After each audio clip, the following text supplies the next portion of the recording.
अगर आपका भी 12 बोर्ड्स अभी खत्म हुए हैं और आपने अपने 12th के साथ साथ जेई का एग्जाम भी दिया था और उसमें आपको एक डिसेंट सी परसेंटाइल आई है। उसमें चाहे आपको एक अच्छा एनआईटी आईआईटी नहीं मिल रहा है, बट उसको देखने के बाद आपको अपने अंदर से फीलिंग आ रही है कि नहीं यार, मुझे एक अच्छा कॉलेज डिजर्व करता हूँ। मैं एक अच्छे एनआईटी आईआईटी में एडमिशन मेरा होना चाहिए। तो आज से 2 साल पहले मैं भी बिल्कुल आपकी जगह था। मैंने भी अपने 12 बोर्ड्स खत्म किए थे और उसके साथ साथ मैंने अपना जेई के एग्जामिनेशंस भी दिया था। और मेरा जब रिजल्ट आया तो मेरा इतना गंदा भी नहीं था, बट एक डिसेंट सी रैंक थी। उसको देखने के बाद मेरे पेरेंट्स और रिलेटिव्स बोलते हैं कि बेटा तेरे को तो एक अच्छे से स्टेट लेवल, एक अच्छे से गवर्नमेंट कॉलेज में एडमिशन मिल रहा है, ले ले चुपचाप से, क्यों फालतू ड्रॉप लेना चाह रहा है। बट उस रैंक को देख के मैंने गिल्ट फील नहीं किया। उल्टा मुझे अंदर से मोटिवेशन फील हुआ कि जब मैं 12 बोर्ड्स के साथ साथ प्रैक्टिकल के साथ साथ और भी बहुत सारे जैसे वाइवास हो गए और भी मतलब पूरा कॉलेज क्लास स्कूल टाइम पे जब मैंने इतना ज्यादा फोकस नहीं किया था अपने जेई में, उसके बाद भी मैं जब इतना अच्छा परसेंटाइल ला सकता हूँ, इतना डिसेंट रैंक ला सकता हूँ, तो क्यों ना मुझे एक साल और देना चाहिए जिसमें मैं फुल डेडिकेशन के साथ पढ़ाई करके एक अच्छे कॉलेज में जा सकता हूँ और एक अच्छी ब्रांच मिल सकती है मुझे।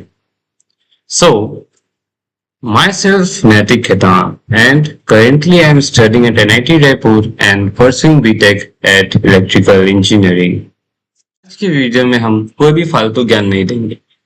आज मैं आपको अपनी जर्नी, अपनी अनफिल्टर्ड स्टोरी बताऊंगा कि मैंने अपने ड्रॉप ईयर में कैसे प्लान किया, क्या स्ट्रेटेजी बदली जो कि मैंने 12th में करी थी, क्या मैंने ड्रॉप ईयर में चेंज कर दी, और आप कैसे एक साल में अपनी पूरी जेई प्रिपरेशन कर सकते हैं और एक अच्छे कॉलेज में एडमिशन ले सकते हैं।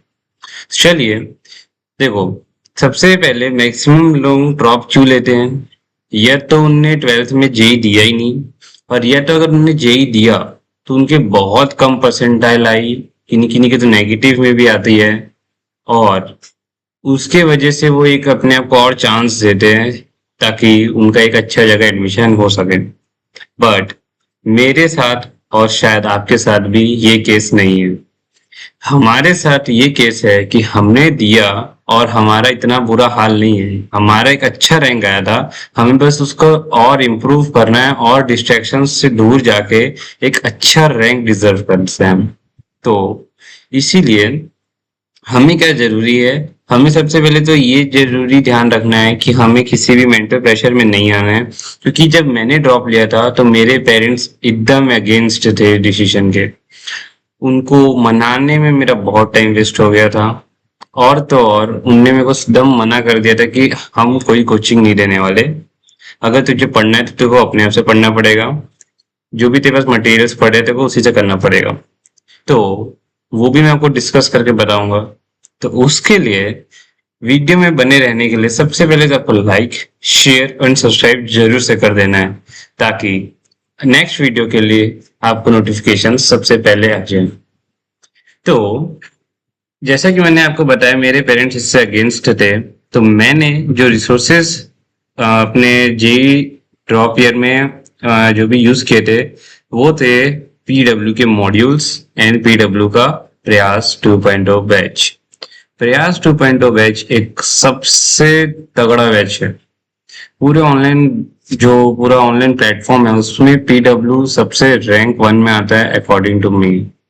क्योंकि वहाँ के जो टीचर्स हैं बहुत अच्छा समझाते हैं।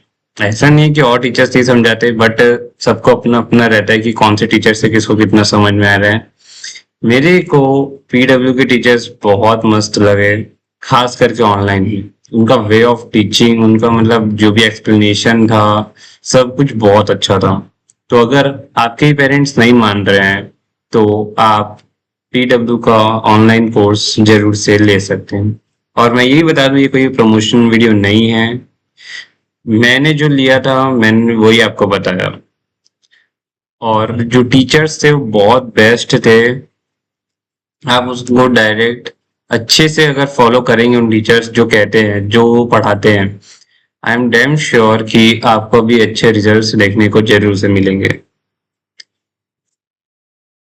चीज ये भी आपको बताना चाहता हूँ कि ये जो एक ड्रॉपर की सबसे बड़ी गलती होती है और वो होती है कि वो ड्रॉप ईयर लेने के बाद भी सेम वही गलती दोहराता है जो उसने अपने 11th में 12th में करी होगी। उसी के वजह से बहुत से पेरेंट्स बहुत ज्यादा डर जाते हैं कि बच्चे का एक साल और बर्बाद हो जाएगा, वो एक साल पीछे हो जाएगा। बट यार सोचो, अगर तुम एक साल पूरी मेहनत कर लोगे तो तुम्हारे आगे के 4 साल बच सकते हैं। ये सेम मैंने भी आजमाया था अपने साथ। जी जी। एंड 12th में मेरी एक आदत थी, जैसे कि मेरे पास टाइम कम रहता था तो मैं अपना 70% 70% ऑफ माई टाइम मैं इन्वेस्ट करता था सिर्फ और सिर्फ मॉड्यूल्स पढ़ने में, लेक्चर्स देखने में।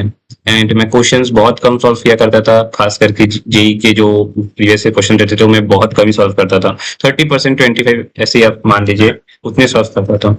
तो ये मैंने अपने ड्रॉप ईयर में जस्ट उसका रिवर्स कर दिया। मतलब मैं 30% सिर्फ थ्योरी पढ़ता था, 70% मैं अपना टाइम देता था सिर्फ क्वेश्चन सॉल्विंग में। क्वेश्चन कैसे ज्यादा ज्यादा सॉल्व करने हैं, कैसे ज्यादा दिमाग लगाता था, मैं सिर्फ क्वेश्चन में सॉल्व करने में ज्यादा दिमाग लगाता था।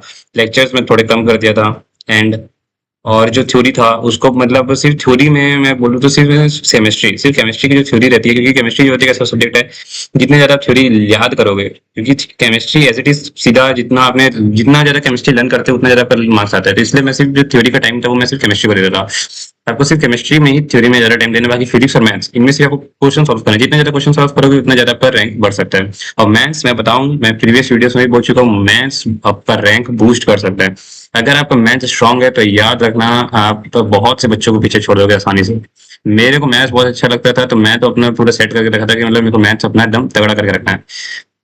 और तो और मुझे ये भी था कि मतलब जब मैं ड्रॉप ईयर में था तो जैसे बहुत से मेरे जो स्कूल फ्रेंड्स हैं, ये सब है, वो मतलब कभी स्टेटस लगा रहे हैं, कभी स्टोरीज लगा रहे हैं अपने कॉलेज के सामने फोटो खींच के, कॉलेज के मतलब अपने इन्वायरमेंट का। तो उससे मेरे को डिस्ट्रैक्शन लगता था। मेरा डिस्ट्रैक्शन नहीं, मतलब मेरे को अंदर से ही लगता था कि यार काश मैं भी मतलब कॉलेज ले लेता, उस टाइम मेरे को मिल रहा था।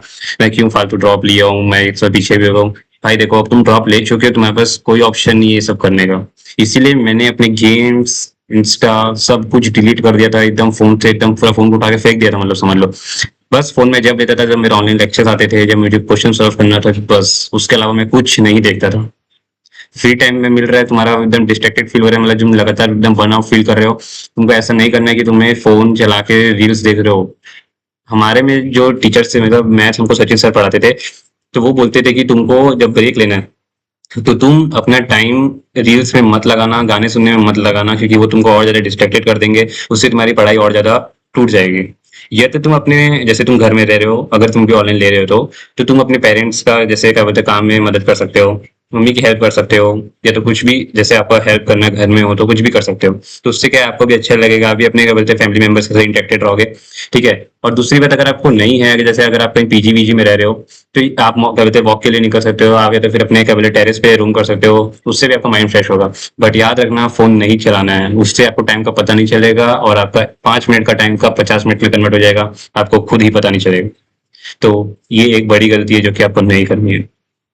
और एक चीज याद रखना कि नवंबर दिसंबर आते आते आपको रियलिटी हिट करती है कि ड्रॉप ईयर का वो शुरुआती जोश ठंडा होने लग जाता है। मतलब ड्रॉप ईयर तो जब हम लेते हैं तो हमें रहता है कि भाई इस साल तो मैं एकदम फोड़ दूंगा, ये कर दूंगा, वो कर दूंगा। बट जैसे ही नवंबर दिसंबर आते हैं वो वापिस से जोश ठंडा हो जाता है। मॉक टेस्ट में नंबर्स कम आएंगे, आपका लगेगा कि आपने ये चैप्टर छोड़ दिया, वो चैप्टर छोड़ दिया, और दिमाग में सेल्फ डाउट आने लगता है, क्या मैंने ये साल भी बर्बाद कर दिया। बट ये सबके साथ होता है, नॉर्मल है, मेरे साथ भी हुआ था। आपको ये बिल्कुल अवॉइड करना है। जो हमारे सर थे फिजिक्स के, द ग्रेट राजवंश सर, उनने भी हमको सेम बात कही थी। उन्होंने बोला था कि ये सब चीजें तुम्हारे पास आएंगी, ये सब तुम्हारे माइंड में घूमेगा, बट तुमको इससे अवॉइड रहना है। देखो, ड्रॉप ईयर में तुम्हारी लड़ाई, तुम ये सोचा करो कि बाकी से नहीं है, तुम्हारी लड़ाई तुमसे खुद से। अगर तुमने अपने आप को ही हरा दिया तो याद रखना कि तुम ये जरूर फोड़ सकते हो, है ना। क्योंकि यही बात हमें हमारे सर ने भी कही थी कि तुम्हारी लड़ाई तुम्हारे से खुद से है। ठीक है। एंड याद रखना कि तुम्हें मिनिमम से मिनिमम 13 to 15 आवर्स की स्टडी करनी ही पड़ेगी अपने ड्रॉप ईयर्स में। मैंने भी करी थी, तो तुम्हें भी करनी पड़ेगी। तो यही था कि मतलब मैंने अपने कैसे एक साल में जेई को क्रैक किया, और आज एनआईटी रायपुर में मेरा सेकेंड ईयर है। तो अगर मैं बात कर लूँ लास्ट की रिसोर्सेज की, तो मतलब मैंने जैसे ऑनलाइन लिया था, तो मतलब ऑनलाइन में जो भी लेक्चर्स थे मैंने प्योरली उन्हीं को पूरा फॉलो किया था। एंड आप भी मतलब जो आपके टीचर्स पढ़ा रहे हैं, मतलब चाहे आप ऑनलाइन पढ़ रहे हो ऑफलाइन पढ़ रहे हो, आपके जो टीचर्स पढ़ा रहे हो वो बेस्ट समझ के, वो जितना जितना पढ़ा रहे हो सबको आपको पढ़ना है। एंड जैसे अपने मंडे टू सैटरडे क्लासेस हैं, तो आपने उनके नोट बनाए, याद रखना जिस दिन जितना मिल रहा है उसी दिन उतना फिनिश करना है, एंड संडे को पूरा का पूरा वीक का रिवाइज करना है, जिससे कि बाद में आप भूलेंगे नहीं एंड आपको बर्डन फील नहीं होगा। होप आप मेरी बात समझ में आई होंगी। तो all the best from my side and do your best. Thanks.